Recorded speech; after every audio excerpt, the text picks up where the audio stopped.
guys, welcome to Samir Patel Public School. How are you friends? Today we see chapter 18 of 9th class Social Science. Food security in India. Watch the video from start to end. If you like the video, then please like and share. आइए हम chapter 18 food security in India का solution कर लेते हैं। ठीक है, इसमें हम पहले चूज द करेक्ट आंसर देख लेते हैं। ठीक है, इसमें फर्स्ट क्वेश्चन दिया गया है खरीफ क्रॉप इज मीन्स खरीफ फसल है। खरीफ फसल है, ऑप्शन देख लेते हैं हम इसमें। वीट मीन्स होता है गेहूँ, ग्राम मीन्स होता है चना, पैडी मीन्स होता है धान, ऑट मीन्स होता है जय। तो इसका राइट आंसर आ जाएगा पैडी मीन्स धान। ठीक है, खरीफ फसल धान है। ठीक है, नेक्स्ट क्वेश्चन देखते हैं। Question number 2, the part of public distribution system is सार्वजनिक वितरण प्रणाली का अंग है। सार्वजनिक वितरण प्रणाली का अंग है, ऑप्शन देख लेते हैं। Shop, gold and silver shop, ration shop, grocery shop means किराना दुकान। तो इसका राइट आंसर आ जाएगा राशन शॉप मीन्स राशन की दुकान। ठीक है, नेक्स्ट क्वेश्चन देखते हैं। Question number 3, targeted public distribution is related to लक्षित सार्वजनिक वितरण कैसे संबंधित है। लक्षित सार्वजनिक वितरण कैसे संबंधित है, इसका ऑप्शन देख लेते हैं। Women, gents, people living below the poverty line, none of this, इनमें से कोई नहीं। इसका राइट आंसर आ जाएगा people living below the poverty line means गरीबी रेखा से नीचे रहने वाले लोग। ठीक है, गरीबी रेखा से नीचे रहने वाले लोग। नेक्स्ट क्वेश्चन देखते हैं। Question number 4, how much care is given under Antyodaya अन्न योजना। अंत्योदय अन्न योजना के तहत कितना अनाज दिया जाता है।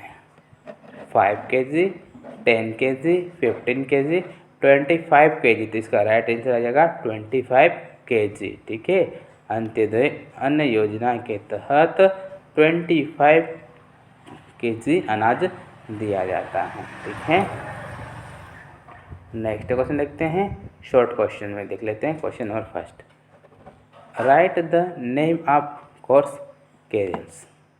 मोटे अनाज के नाम लिखिए।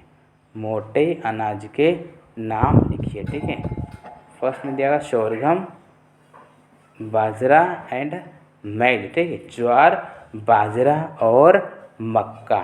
ठीक है, मोटे अनाज के नाम में आ जाएगा ज्वार, बाजरा और मक्का। ठीक है, नेक्स्ट क्वेश्चन देखते हैं। Question number 2, in which year did India face famine. भारत में अकाल का सामना किन वर्षों में हुआ था।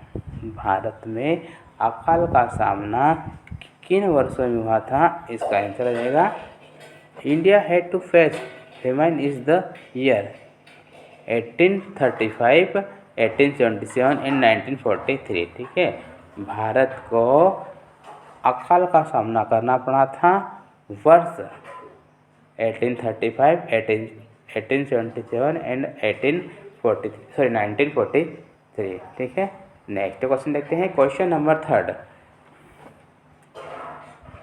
व्हाट इज रोजगार आश्वासन योजना। रोजगार आश्वासन योजना क्या है।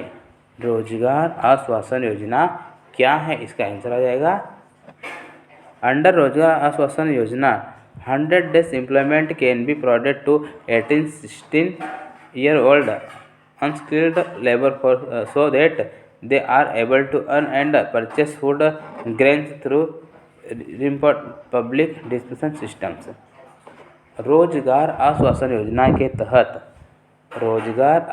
योजना के तहत 18 से 60 वर्ष के अकुशल श्रमिकों को 100 दिन का रोजगार प्रदान किया जा सकता है। ठीक है, अकुशल श्रमिकों को 100 दिन का रोजगार प्रदान किया जा सकता है ताकि वे संशोधित सार्वजनिक वितरण प्रणाली के माध्यम से खाद्यान्न कमा सके और खरीद सके। ठीक है, खाद्यान्न कमा सके और खरीद सके। ठीक है, नेक्स्ट क्वेश्चन देखते हैं।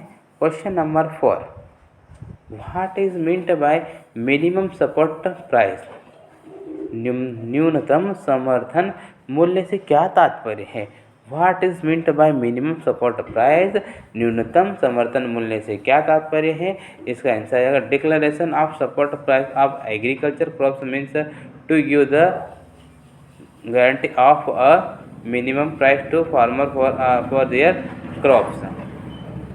कृषि फसलों के समर्थन मूल्य की कृषि फसलों के समर्थन मूल्यों की घोषणा का अर्थ है किसानों को उनकी फसलों के न्यूनतम मूल्य की गारंटी देना। ठीक है, इसका अर्थ है किसानों को उनकी फसलों के न्यूनतम मूल्य की गारंटी देना।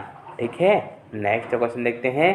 Question number 5, right the name of any 2 schemes launched for food security. खाद्य सुरक्षा के लिए शुरू की गई किन्हीं 2 योजनाओं के नाम लिखिए।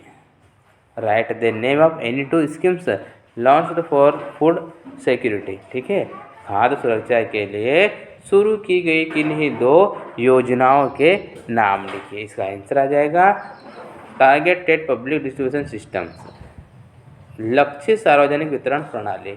ठीक है, लक्षित सार्वजनिक वितरण प्रणाली, काम के बदले अनाज योजना। ठीक है, काम के बदले अनाज योजना। ठीक है, नेक्स्ट क्वेश्चन देखते हैं। What are the main factor of food security, write about them. खाद्य सुरक्षा के प्रमुख कारक क्या हैं, उनके बारे में लिखिए। ठीक है, उनके बारे में हमें राइट करना है। ठीक है, the main factors of food security are, खाद्य सुरक्षा के प्रमुख कारक हैं availability of foods to the whole population of the country, देश की पूरी आबादी को भोजन की उपलब्धता। ठीक है, देश की पूरी आबादी को भोजन की उपलब्धता, availability of enough money purchasing power to purchase the available food, उपलब्ध भोजन को खरीदने के लिए पर्याप्त धन की उपलब्धता। ठीक है, उपलब्ध भोजन को खरीदने के लिए पर्याप्त धन की उपलब्धता। नेक्स्ट कहते हैं food should be available to all affordable price, सभी को किफ़ायती दामों पर भोजन उपलब्ध होना चाहिए। ठीक है, सभी को किफ़ायती दामों पर भोजन उपलब्ध होना चाहिए। ठीक है, नेक्स्ट देखते हैं the quality of the available food should be good, उपलब्ध भोजन की गुणवत्ता अच्छी होनी चाहिए, इसमें क्वालिटी अच्छी होनी चाहिए। ठीक है, नेक्स्ट क्वेश्चन देखते हैं। Question number 2, what is buffer stock explain. Buffer stock क्या है, इसे एक्सप्लेन कीजिएगा। ठीक है, इसका आंसर देख लेते हैं हम। If the production of food grains is less than to face such crisis of shortage and to distribute them through public distribution systems, the stock of food grains keep the government is now as buffer stock. यदि खाद्यान्न का उत्पादन कम हो, यदि खाद्यान्न का उत्पादन कम हो तो ऐसे संकट का सामना करने के लिए और सार्वजनिक वितरण प्रणाली के माध्यम से उन्हें वितरित करने के लिए सरकार द्वारा रखे गए खाद्यान्न के स्टॉक को बफर स्टॉक के रूप में जाना जाता है। ठीक है, इसे बफर स्टॉक के रूप में जाना जाता है। ठीक है, buffer stock is the stock of food grains namely wheat and rice provide by government through food corporation of India. Buffer stock भारतीय खाद्य निगम FCI के माध्यम से सरकार द्वारा खरीदे गए खाद्यान्न अर्थात गेहूं और चावल का भंडार है, ठीक है, गेहूं और चावल का भंडार है। The FCI purchase wheat and rice from farmers in states where there is surplus production. These foods grains are stored in large granaries. It helps in resolving the problem of shortage of food grains during emergencies. FCI इन राज्यों में किसानों से गेहूं और चावल खरीदता है जहां अधिक से उत्पादन होता है, ठीक है। FCI उन राज्यों में किसानों से गेहूं और चावल खरीदता है जहां अधिशेष उत्पादन होता है। इन खाद्यान्नों का भंडार बड़े भंडारों में किया जाता है, ठीक है। इन खाद्यान्नों का भंडार बड़े भंडारों में किया जाता है। यह आपात स्थिति के दौरान खाद्यान्न की कमी की समस्या को हल करने में मदद करता है, ठीक है।